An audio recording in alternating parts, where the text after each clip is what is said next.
Mm.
Hello, hello, hello, everyone. Hi.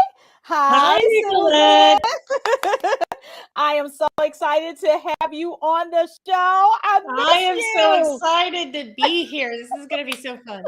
Yes, it is. Yes, it is. I am excited. Let me take this background off. I didn't want the stars. No, I like that. It's more cooler. All right. So I am so excited, everyone, to have my dear new friend, Susan, who's going to tell us all about how to eradicate our chaos in our businesses. And for National Women's Month, I am so excited to have wonderful women on doing their thing in their specialty, in their space, or what have you. I am so excited. Now, I'm going to tell you all something funny that happened last week. Now, you know, I was supposed to have had a show last week, right? So I'm interviewing my guests. We're having an awesome time, Susan. And then come to find out the system we were using did not even go live. It said go live, but we did the whole interview with nothing showing up. I'm like, okay, I know I pushed go live, nothing recorded or anything. So we have to do a redo. So she's going to be coming back on at the end of the month. But it was a great interview. But this one, we said, no, we're going to switch over to Restream. So I've been playing with some different systems. I used to use StreamYard all the time. And then I invested in Melon. And Melon is a new kid on the block. They're having a couple of challenges. So it didn't work last week. So we went back to Restream. Say, okay, Restream was the first one that we had. So we're back to our original, which is really nice because Restream has upped their game. So I'm excited to be on Restream. Let me see who we have with us. Hi, Nairobi. I'm so glad that you're on LinkedIn, Nairobi, because we had a hard time last week doing connecting anything. So I'm so glad. Hi, Asiva. I'm so glad to have you as well. Thank you all so much. And if you all are joining us, please make sure you give Restream permission to show your face and your name so you all can have this discussion with us as well. As I always like to do as well, please make sure you're sharing the broadcast with your audience so others can join us. But I am so excited to have Susan on. Hello from Michigan. Hi. So glad to have you on. Thank you all so much. Elaine, your first name is, but I see Elaine. So, hey, Elaine, thank you so much for joining us. Share with your audience as well, because we're about to do this, right, Susan? We are. To do this. Okay, Susan. So, as I always like to do, I like to always have everybody to go ahead and give a general introduction of who they are. So, tell the iRock audience all about how wonderful you are, how you got started, all that kind of good stuff. Go ahead. The floor is yours. So, it is pronounced Fennema. So, Susan Fennema. I am the Chaos Eradicating Officer. That's CEO. I love that. And I just threw that eradication out of my head. Awesome. I love it, Susan. Go right ahead. Beyond the Chaos is the company name. Yes. We help small business owners extricate themselves from the day-to-day of their business. So all of you out there who are overwhelmed, who feel like their business is dragging them around like a bull with a ring through its nose, instead of you being in charge, and I know you're all control freaks because I am. Yeah. Instead of you being the control freak that you are and you controlling your business, the key here is you can get help. Yeah. So my team comes in and helps you develop your operational approach. We look at how you fulfill to your clients. And usually that's some sort of a project with who we work with. We work with professional services firms, and I call them home services, but HVAC, electrician, plumbers, those type, who have 25 people or fewer in their business. And who are eager to grow, but just cannot figure out, how do I take the next step? How do I change so that I don't have to be involved in everything? There is help. We can help you do that. Oh, I love that. I love that. Now I need to dig a little bit further. So tell me, how did you get started in this, Susan? What's your professional background? Because this is also a peek into almost like a job shadow, so people can understand how you do what you do. Where'd you get your experience from? What's your background? So they can have an idea. Maybe that's interesting for me as well. So what's your background? So when I went to Texas A&M University, in the yes, I'm not going to say when, a while ago, I knew I could write, and that was about it. And I'm like, I don't want to be an English teacher. So I pursued journalism, and I got a minor in marketing, figuring maybe I'll go be a copywriter for an ad agency one day. I really loved the advertising world. Well, it turns out I'm not quite talented enough to be a copywriter at an ad agency level. You have to be really good. There's more talent than I have. Okay. But what I also learned is that I am able to write in a very structured way. Journalism taught me that. And so even from my very first jobs, I started out as a graphic designer, essentially. We called it desktop publishing then, back when that brand new Macintosh came out. Way back then. Even then, I was starting to write processes, the steps you went through to execute tasks. I did not know this as a job. I did not know that there was a thing like that, or that project management was really even a job. So throughout my early career, I was always writing process and managing projects. And I worked for small business my whole career, always for or at the direction of the owner or president. And so I really got to know the mindset of small business owners. I worked through that until I landed, finally. I landed my big advertising job. It wasn't as a copywriter, but it was as a operations director. And so I worked as an operations director in Chicago for a pharmaceutical advertising agency, which adds a whole bunch of other regulations. So you have to be very structured in that environment. And I helped that company pull itself out of silos. Every team was operating in a different way. They didn't have a cohesive process. They didn't have a tool to help them manage things. They were all just kind of making their own way. And that's great until you're trying to grow. You can't grow like that. You're just now you're just hoping everybody does their own thing and does it well.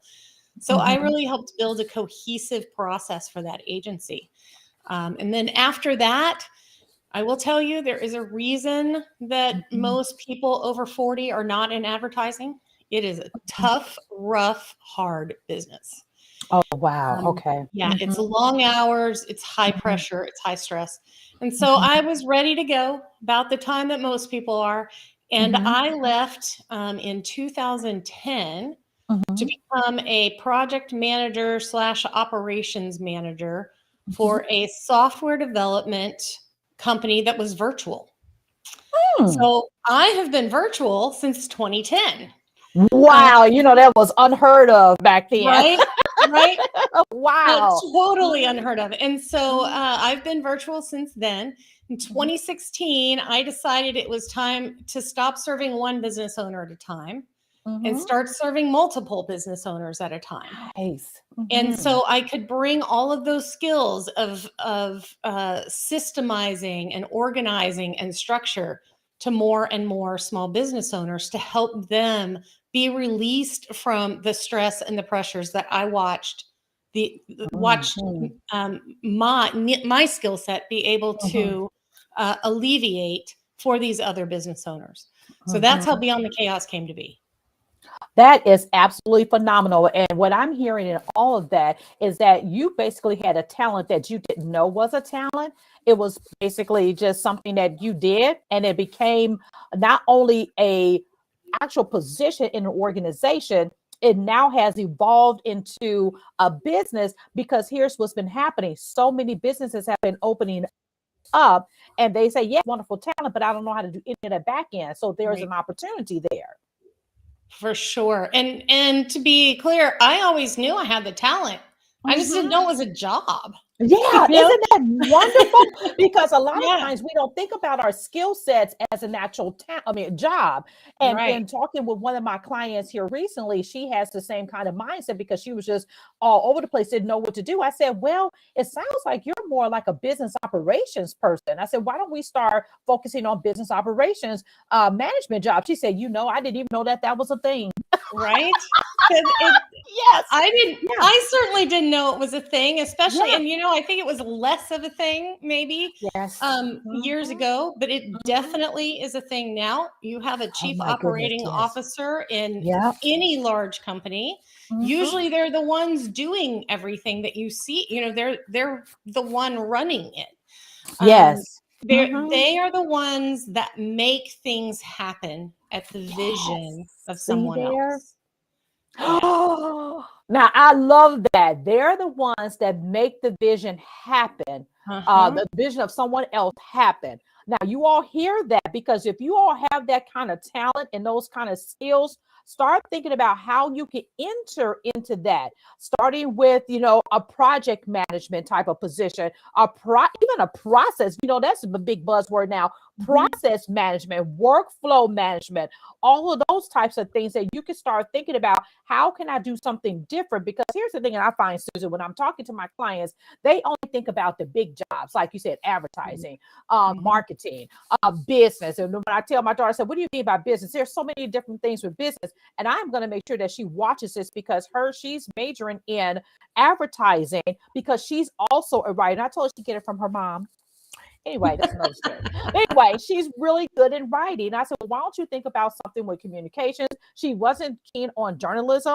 So we decided, okay, let's do advertising with the marketing. So I don't know anything about it, but you just gave us an insight of it. So she has to be thinking about, what can I do with my writing skills and talent? So college is not that hard, or your job is not that hard, because then you're doing truly what I always say, working in your dream job. I always tell my clients, let's work on landing your dream job, not just a job. That's not what I'm here for. If you just want a resume just to land a job, go find somebody else. But I'm working with you to make sure you land your dream job. And it sounds to me, that's what you did, Susan. You really That's what I did.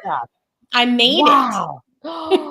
and that just floors me, because you made it. I mean, you took your skill set and said, you know what? I'm just going to start doing these things. And now Beyond Chaos. Now, did you say how many years Beyond Chaos has been in business? We opened in May of 2016, so coming up on 6 years. Yeah. Nice. Wonderful. That is absolutely awesome. So when is your anniversary? May 23rd. Wow. And I'll be 8 years old, May 25th. Oh, look at that. We should have a birthday party. Yes, exactly. Oh, I'm so glad to hear that. Okay, so let's talk a little bit more about your career. So if I was to ask you, Susan, what is one thing you wish you had known when you began your career? What is the one thing, if only I had known this, I would have done this? Okay, so this is going to be big and heavy stuff. Okay. I grew up raised by a small business owner, and what I saw was somebody who worked really hard, who, didn't always get to do what he wanted. He had this obligation all the time. And it was high stress, huge ebbs and flows, ups and downs, all those kinds of things. Yes. And I thought to myself, I'm not doing that. I'm going to get a secure job that Mhm. pays me regularly so that I can, because I'm the structured person, right? I'm Mhm. full of structure. Now I have my money structured too. Mhm. What I wish I'd known Mhm. is that security blanket is fake. Oh, go ahead. That's heavy. You just hit me with that. Okay, go ahead. So Say more. once I finally gave up the ghost, so to speak, and accepted that I needed to be a small business owner, like my father, like my sister, like my best friend. So all these people welcomed me into the fold. They're kind of saying, "Finally, you got here." Mhm. Yes. Um, I I realized the big stepping stone for me was realizing that I can control things if I am in charge. But if somebody else is in charge, Mhm. I am just responding, or I'm there at their pleasure, so to speak, or Mhm. sometimes at what they're Mhm. able to do. You Mhm. don't have control. Do we have ups and Right. downs in small business? Absolutely. Do we Mhm. sometimes not get to pay ourselves? Mhm. Yes. But the overall is that I'm in charge of that. I can change it. I'm not Mhm. fired. I always have a job. Right. Mhm. Oh my So gosh. Right. Mhm. you make your own security. I wish I'd Yes. really realized that when I was first starting. I might have done this earlier. And that is so powerful because one of the things that I carry on my phone is by Kevin O'Leary. I love the Shark Tank, and yes, he is ruthless, but I still watch it. One of the Yep. things that he says, a salary is a drug they give you to forget your dreams. There you go. I said, wow. So I carry that with me. And I'm like, that is so true. And it's like, okay, a salary is good to give you, like you said, that structure, that comfort, or what have you. But what if you can do it on your own? And you said, you know what? I'm going to take a chance. And you didn't realize that you were being developed into an entrepreneur on the back end subconsciously because Right. of what your family was doing. And then also, it looks like you saw what your father was going through and you said, you know what, I can help people not have that so they can Yeah. have more time with their family, be able to do things that they love in addition to running their business so they're not overwhelmed unnecessarily. For sure. I mean, we're on a Mhm. mission here to change Yes. American society exponentially. Yes. Small business is the backbone of American society. And the Yes. small business owner is usually the person that has taken the weight of their own world on their Mm. shoulders. Right. And when you're operating that way and in a state of overwhelm, you're not Mhm. having the best relationships with your family, with your team, Right. with your Mhm. clients, with your vendors. And when we start to take that load off, those Mhm. relationships improve. And that just Yeah. trickles down, and everybody starts to notice a difference. And that helps American society improve. So we look at it as though we're on that path to create a better society for Americans. I love that And because that. sometimes Canadians, because we have some Canadian clients Yeah, too. right. Hey, hey, right. Well, that is fabulous because that is so true. One of the things that I tell my team is at the corporate America as well as my team here, a lot of times the stress is self-induced because there's no structure. Mhm. You're not maximizing the opportunity that you have, the tools that you have at your fingertips, the systems, or putting the system or even a workflow in for yourself. They're more doing the whack-a-mole, Yep. hitting the whack-a-mole instead of just. Sometimes I told them you got to just let everything drop, step back, take a view, and then go edit and organize it. So well, how do you get someone to change their mindset Sure. from being so enthralled in the business instead of being, like you said, in charge of the business? So the big picture is to look at, what are you trying to create? Are you trying to Mm. create a job for yourself that when the job is over, you Mhm. hope you've saved some money and you're ready to retire? Or are Mhm. you trying to create an asset? Are you Mm. creating a business that one day you could sell? maybe, or maybe hand down to your children, or that you have a strong right-hand person in your company that you want them to eventually run it while you work the E-Myth 4 hours a week kind of thing. Yes, exactly, right. What are you trying to do? If you're just trying to build a job and you don't care if you're going to grow it, well, then you don't need to do any of this stuff. Just keep doing what you're doing. But if you're trying to grow a business into something that is a true asset that you can sell, ain't nobody going to buy it if you're doing all the stuff. No, because you are indeed the only one. You are the business. Right. You are the business. So you have got to set up a structure so that everyone else is doing all the work and you are leading it. You are setting the tone. Maybe you're the salesperson to start out. You know, an owner could see themselves stepping into a salesperson role. But if you're doing everything, if nobody at your company can execute anything without your involvement, if you're the bottleneck in making everything happen, you can't even go on vacation, let alone sell your business. So that's the mindset change is, are you going to keep letting this happen, or do you want something in the long run? And if you're ready to grow it and change it, then you're going to have to be open to taking some steps back. And the only way that you can do that, the only way that you can comfortably do that is very good processes. So you create a process-driven company. You have to have, you have to have things itemized, and it's your vision. It's in your head. You probably already have process, but it's just in your head. It doesn't count. Oh my gosh, I'm a witness of that. It's got to be out there where your team can see it, where they can fulfill your vision for you. And so your vision needs to make its way. I don't say paper, I say to the digital world, because I'm a virtual company like many of my clients are. We don't work on paper anymore. So get it out there where everybody can share it, and then start managing to it. So when an outcome is not what you expect it to be, you don't blame the person and fire the person. You talk to the person like a teammate and say, this isn't exactly what I was expecting. Where did our process go wrong? I love that. And now you and your team are working together to improve the process, which makes a better company. So overall, it makes managing easier. It makes running the company easier. It makes your processes living and breathing. It's not enough just to write them down once. You've got to live it. It's got to be process driven for the company to work that way.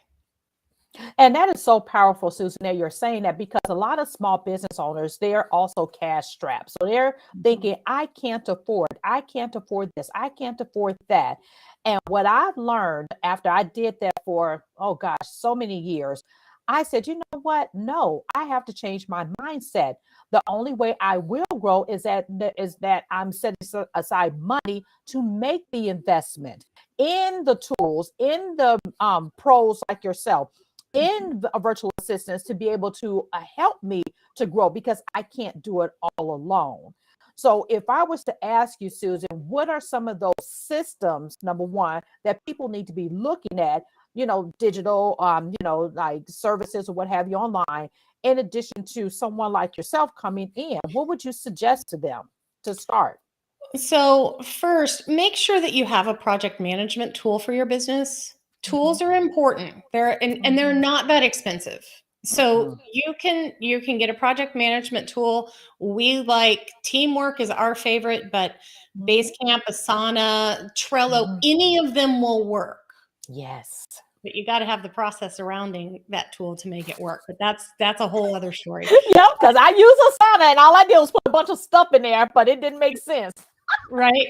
So there needs to be a system and a process around how you use your tool, but you're going to want that. You're going to want a CRM. So something to track your leads, your sales, that kind of thing, and some sort of financial management tool.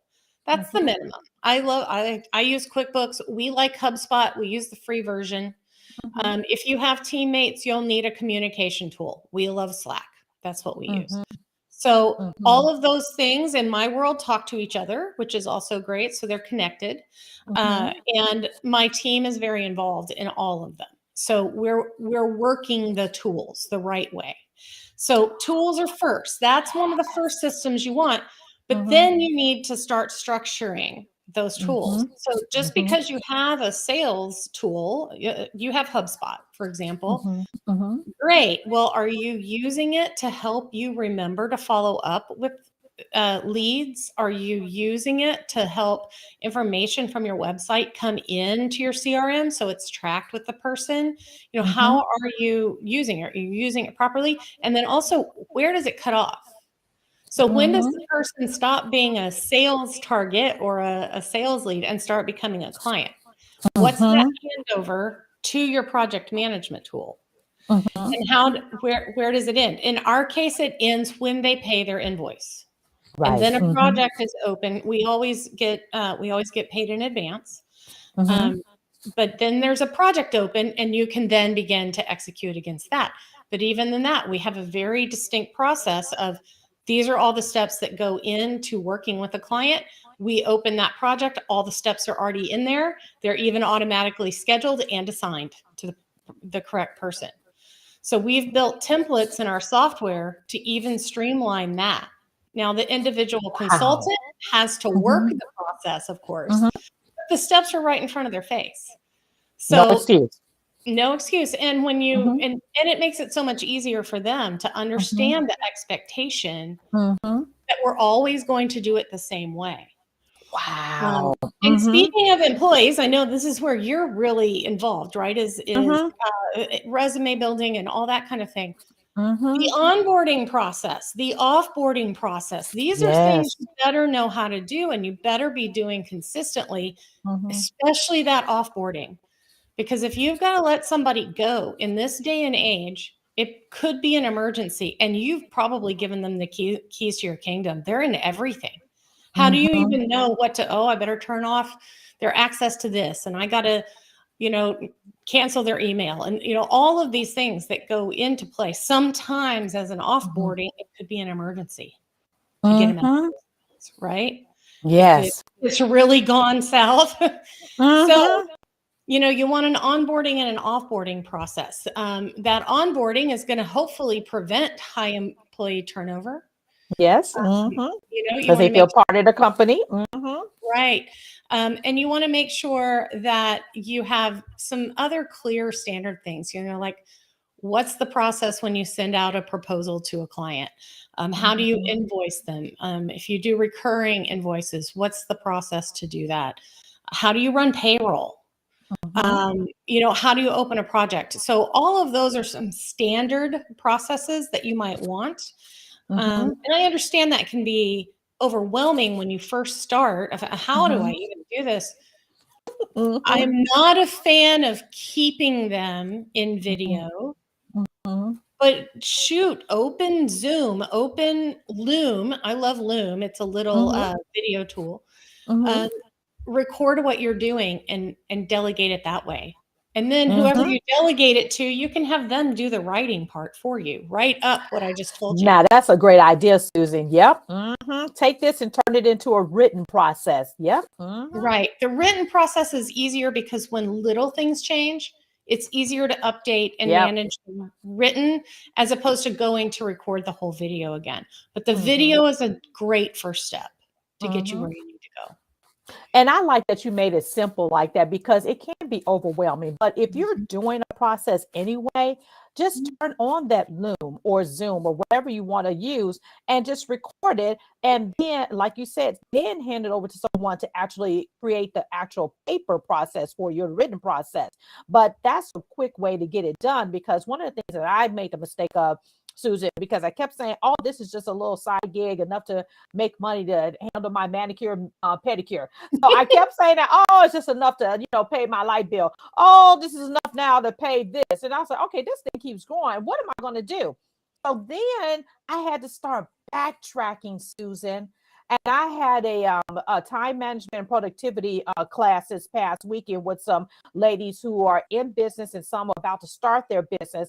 And I told them, I said, okay, y'all asked me because y'all see me grow. I am not an expert in this at all, but I'm going to tell you what I did. And then I can tell you somebody else like you, Susan, who can really help them. I said, so I'm not getting off my game because I love everything about career management and that's my focus. But I wanted to share with them some of the things not to do. And meaning don't start off in the middle of your business. Like here you are 4 or 5 years in, and now you're developing processes. That has been a nightmare for me. We've got it set up now. I'm going into the 8th year, but I didn't start writing out processes until my 5th year. And I had to do a whole lot of backtracking. And I don't want people to go through that. So when do you recommend that they start documenting their processes and or getting help like with someone like yourself? So even if it's only you, that you're a solopreneur or you're a freelancer, or in your case, it's a side hustle to start, you are going to be doing things over and over and over. Those things, document them, because that's something you can probably hand off if you grow. And if nothing else, as part of a brand of any company, you should be doing things the same way, especially where it touches a client.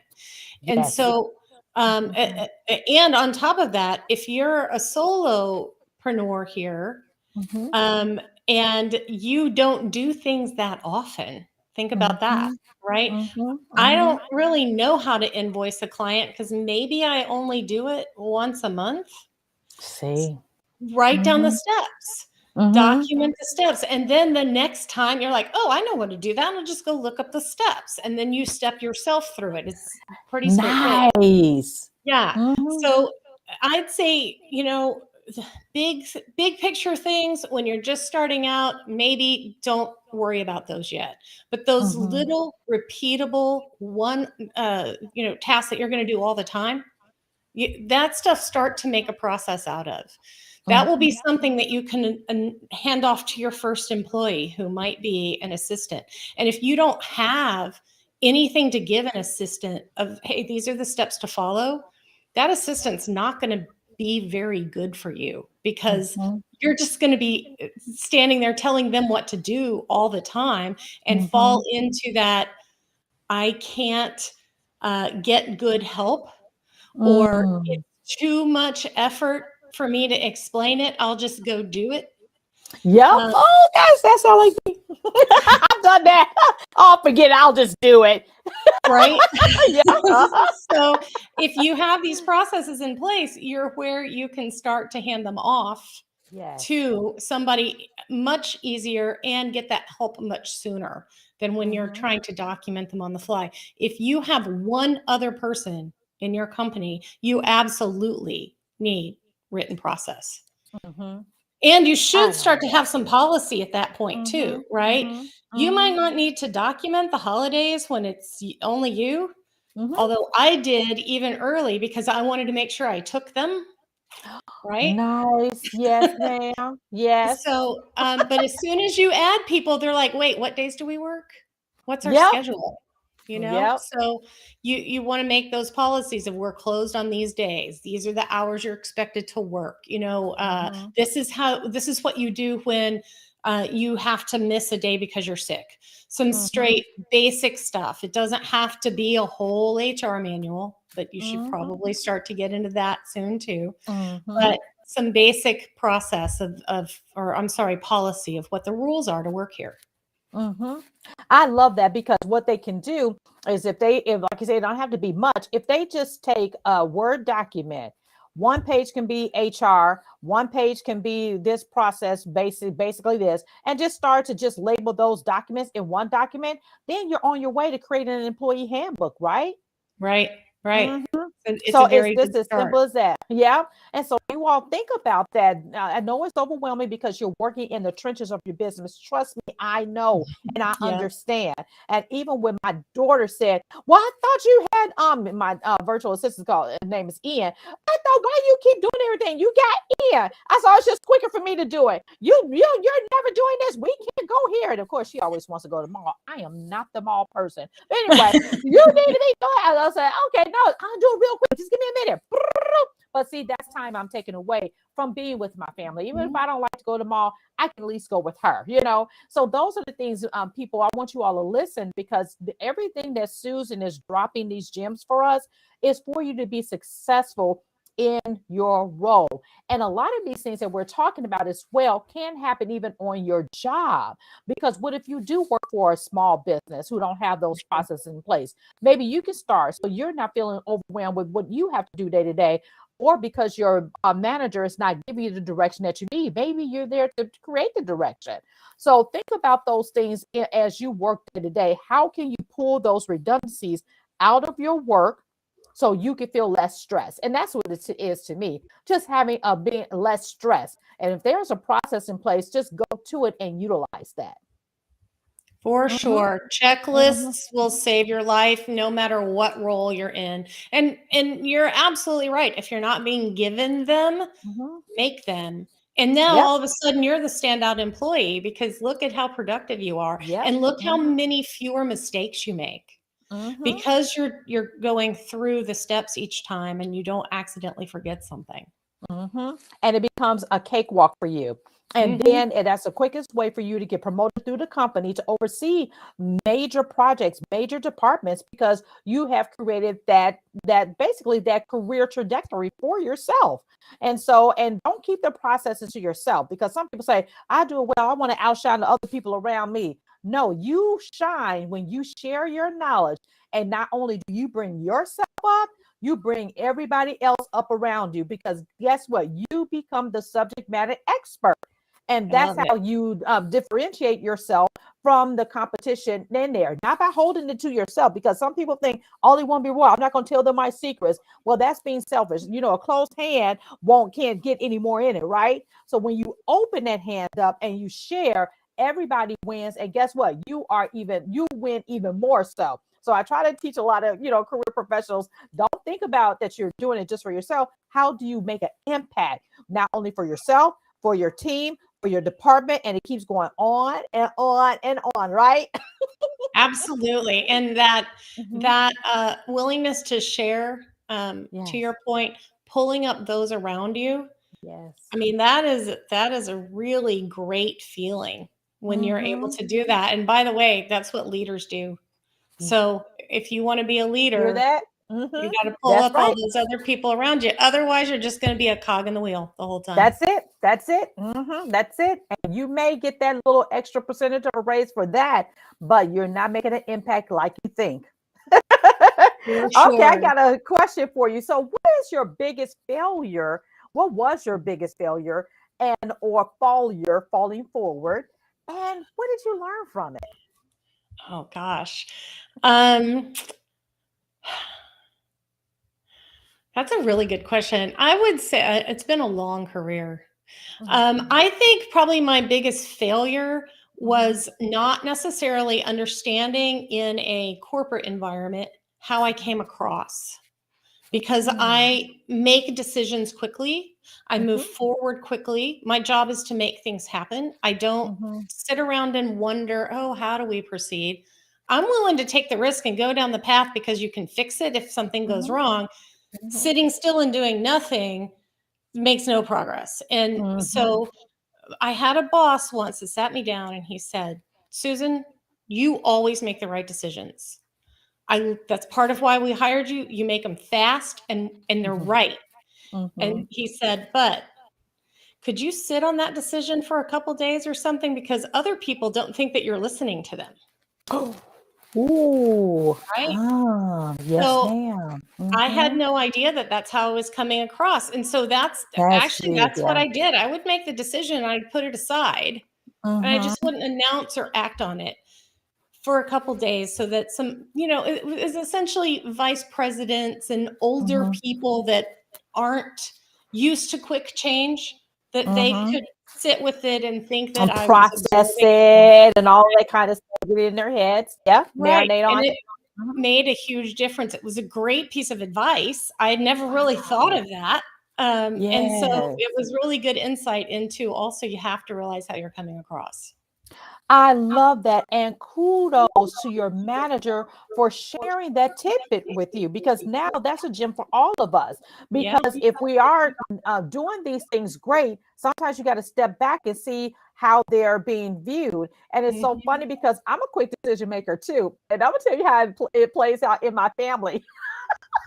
To your point, when it's just a simple thing of trying to figure out what's for dinner, my family cannot make a decision.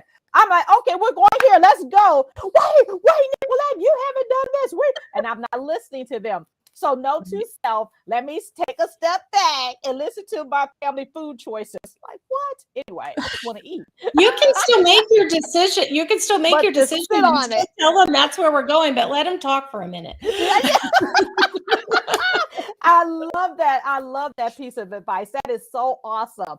Okay, so now I was going to ask this next question. What advice would you give someone wanting to pursue? Oh, here it is. Yeah. What advice would you give someone wanting to pursue a career like yours? Seek out opportunities to work as a project manager somewhere, because Mhm. learning that is the first step into being a more of an operational person. You have to know how the fulfillment, and this is how we work with our clients too. The Mhm. fulfillment is first. So how Mm. you get Work something, backwards. Mhm. how you make that client satisfied is first. Doesn't matter how much you sell if you're breaking it. Mhm. Right?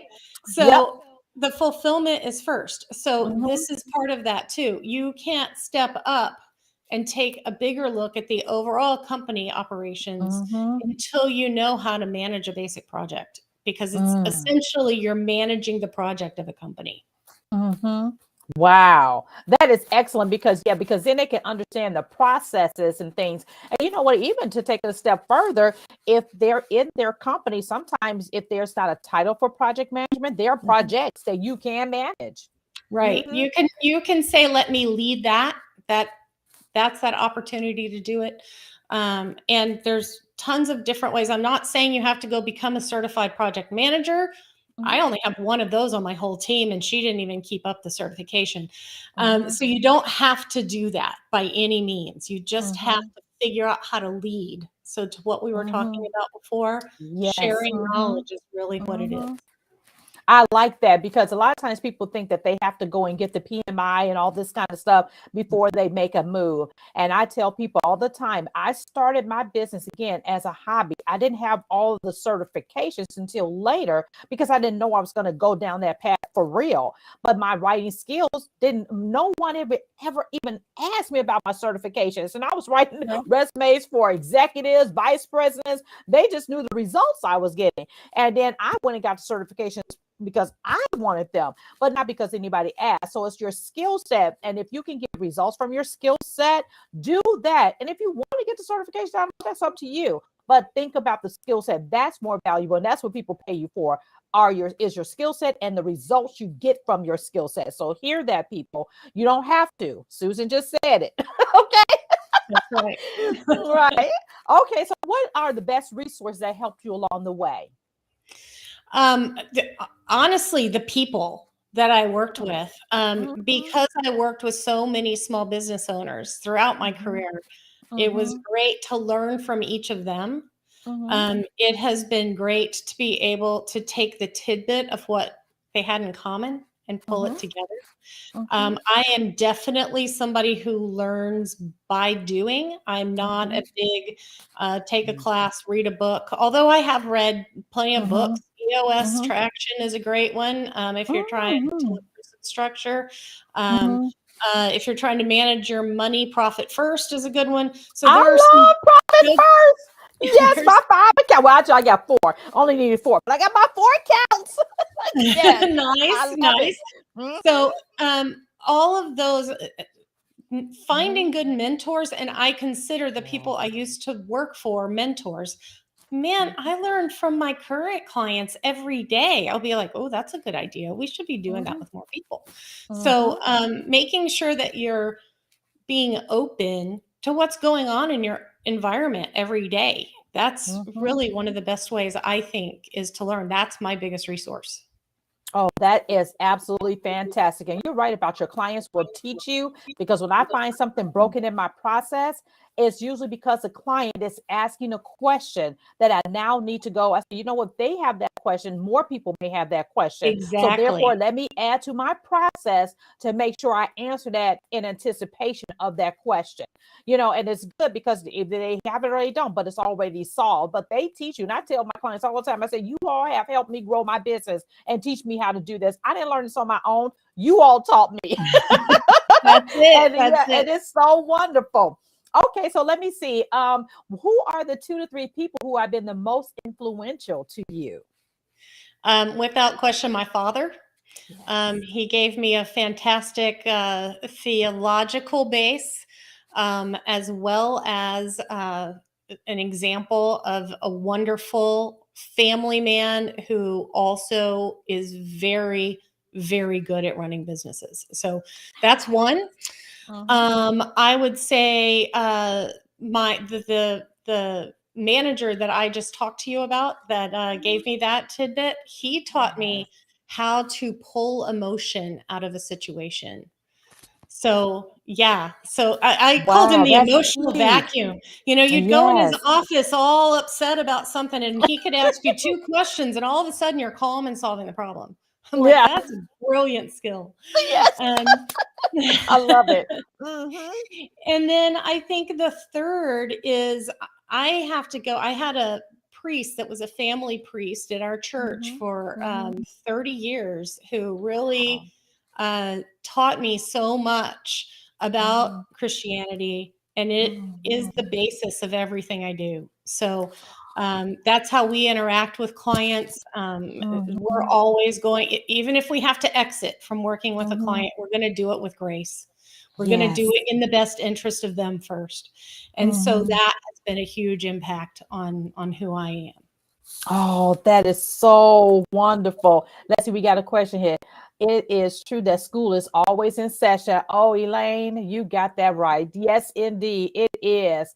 And I mean, Mhm. just learning from those mentors, your father, the manager that told you that, and also having that basis of your Christianity. Because I tell people all the time, God, I use hashtag God is my CEO, hashtag Jesus is my director, and hashtag the angels are my virtual assistants. And that's how I lead it. Every time I'm done with a client, I say, I'm adding you to my prayer list. Even if you're a believer or not, this is what I do for all of my clients because their success is my success. And I pray for them after we part. And that's part of the offboarding process for my clients that they always get a virtual hug. I always give a virtual hug.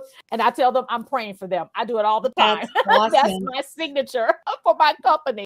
But oh, I that is love so it. awesome. Okay, so let me ask you another question. What is the one common myth about your profession or your field that you want to debunk today? Um, for in the small business space, it's that everything that we're going to create is going to be a bunch of bureaucracy. Most small Mm, business owners did not start their business to, I don't want a big business. I want it needs to be simple. That's what this stuff does. It yeah. makes it simple. So it's setting you free. Yes. It's not adding parameters to you. Mm-hmm. And otherwise, you are being controlled by it. And I think that's Mm-hmm. the biggest thing. This is not a bunch of bureaucracy that's going to weigh you down. It's going to Mm-hmm. lighten your load. Mm-hmm. And I love that because you want to have that freedom of mind and trusting your business, trusting the process that you've created, and trusting those that you've hired around you to be empowered to go ahead and, as you say, execute on your vision. I am just loving that. That's going to be probably on my little whiteboard somewhere. I love that. Okay, so let me ask you this. If you can step into my shoes, what would you have asked yourself that I didn't get a chance to ask you? Oh, that's a good one. Um, okay, how about this? After I learn how to create the process in my business, how do I figure out how to manage all this free time now I have? Oh, yeah, go ahead, girl, because I need to figure that out. Go right ahead. Right? Because what we don't want is for it to fill up with a bunch of little stuff that just weighs you down again. Yep. I'm a Mm-hmm. big believer in this, and anybody who's ever heard me talk anywhere will already know the answer. But Mm-hmm. it's calendar blocking. You need to Oh, I be, talked about that on my workshop this yeah, past weekend. It saves me so much time. Go ahead. it does. So just like now you have put yourself in charge of your business with process. You need to put yourself in charge of your time and your calendar. And you do that by blocking things out. And I don't mean just your appointments or your meetings. I mean, put a structure together so that you are first living out your spirituality. Put church on there, put Yep. your meditation time on there, whatever Yes, you ma'am. do spiritually, get it on there first. Yes. Put your health on there. When are you working out? Are you making lunches? Do you cook on Sunday for the whole week? Whatever you're doing, put all that on there, because if you do not have your spiritual health and your physical health, you're worth nothing to anybody else. You can say that again. The Yes. next one, put in your personal stuff. So make sure that you are going to your kid's soccer game because it's on the calendar. Make sure that you're going out with friends and that you're having date night with your spouse, and all of those things need to go on your calendar. Then put on their bedtime. What time are you going to bed so you can get That's what I up? need to add. Because you need sleep, right? You need sleep. And how many of us have stayed up way too late doing something like mindless and then all of a sudden been tired the whole next day? Right. Now, guess what? Work fills in all the rest of the holes. Yes. So if you're not careful with putting it's just like that story of the jar with the big rocks and then the little rocks and then the sand. It's the same thing. Yep. And if you're then also not being intentional about the blocks of time you're spending focusing on your business, digging into marketing tactics, digging into new ideas, that needs to be blocked out too, so that you don't end up that being filled up with you sitting looking at your email because you didn't have anything else on your calendar. So be intentional about how you spend your time. And I like the fact that you even said once you get all of those main important things into the calendar, then you put work in. So then you're not feeling so overwhelmed because all you do is work. Because when you're looking at a blank calendar, it's like, I'm just going to work, but there's no structure to it. And identifying what you need to do, it will just drive you crazy. And that's what I got into and learned about time blocking and calendar blocking and things like tasks in one area. That really saved me. Now, the one thing I don't put on there is when I need to go to sleep. I got to do better about that. So I'm going to add that, Susan. I stole that from somebody's podcast. I'm like, see, this is how you learn. You listen to other people. And I'm like, oh, that's something missing in my calendar speech, in my calendar. Oh, that is so awesome, because if after everything is done and I can squeeze in more work, I will. But I put in a cutoff. I only fall into bed when I'm tired, not because it says time to go to bed. Yeah. And all of you turn off your screens at least an hour, please, before bed. Screens off. You'll sleep better. Yes. Oh, I love that. Okay, so I'm gonna ask you. Oh, another thing. I wanted to ask, if someone wanted to work with you, where could my audience find you and connect with you? So I'm going to give a little gift here, and I'm putting it in the chat. But if you go to beyondthechaos.biz/ebook, you'll be able to download our 3 ways to control chaos in your small business ebook. At the end of that ebook, there is a free operational audit that you can take. And I'll meet with you after you do that and give you 3 free tips of how to control your operations and your chaos in those. If you're totally overwhelmed and that's too much and you just want me now, Susan at beyondthechaos.biz. Just email me there. Okay, Susan. I'll put that in here too. Okay, yeah, go ahead. I'll copy it and put it in here so everyone has it. That is awesome. Excellent. I will go ahead and grab that. So you all get that book and definitely take the next step to meet with Susan. And I'm telling you, you will grow faster. Don't go and try to recreate the wheel now. If you're at the early stage of your business, do it now. If you are heavily in the midst of your business and you're just too busy, call Susan so she can unravel the chaos so you can feel at peace and more like a CEO of your business and not as a worker bee, because no one wants to create a job for themselves. You, especially if you left corporate America, you left a job, and now you have your business and you're still having a job. That's now how it should be. I'm telling you, I've experienced it. Not the best thing. I've spent so much time trying to recreate, get out of my head, doing all of these things. Now that I have all these clients, now that I have this business, now I have these different legs, and it's not fun. It took us a year and a half to get in control of this. And it was, if it wasn't for Ian just saying, you know what, we got stuff all over the place. We need to get some of this stuff in order. I'm like, yeah, I just never had help. Thank you. So now we've done it. But please, please, ma'am, please, sir, reach out to Susan, especially for Women's History Month. Right. Okay. And I'll add real quickly to that, Nicolette. Mm-hmm. We are not consultants who are just going to give you a list of more things to do. We are going to help you implement it. So we're not just leaving you with, oh yeah, here's way more things that you'll never get to. Mm-hmm. We are going to help you implement it too. And that is most important, because a lot of times you get a lot of information, or you get a coach or something like that who's just, listening to you and telling you what to do. Get someone who can actually walk you hand by hand to do it. And that's the best investment of your money, not just to hear somebody tell you about it and then send you on your way and you still got to do it, but someone who shows you how, and also basically teaching a man how to fish, right? So teach you how to do it. So now you're seeing, and the reason why it will help your business, you will stay on top of that from now until. So please, please, please make sure. I'm so glad you made that distinction, that it's just not about just telling you what to do, but that you're actually helping them implement, which is a better use of your money than anything else. Okay. For sure. For sure. So my last question, when I rock, what does that mean to you? So this is my signature question. So you could say, I rock because, finish that. I rock because God gave me the talents to organize anything, anywhere, anytime. And it is my responsibility to share those with the world. Oh, that is so wonderful. Oh, I was ready for the question. I was ready. I'm not going to lie.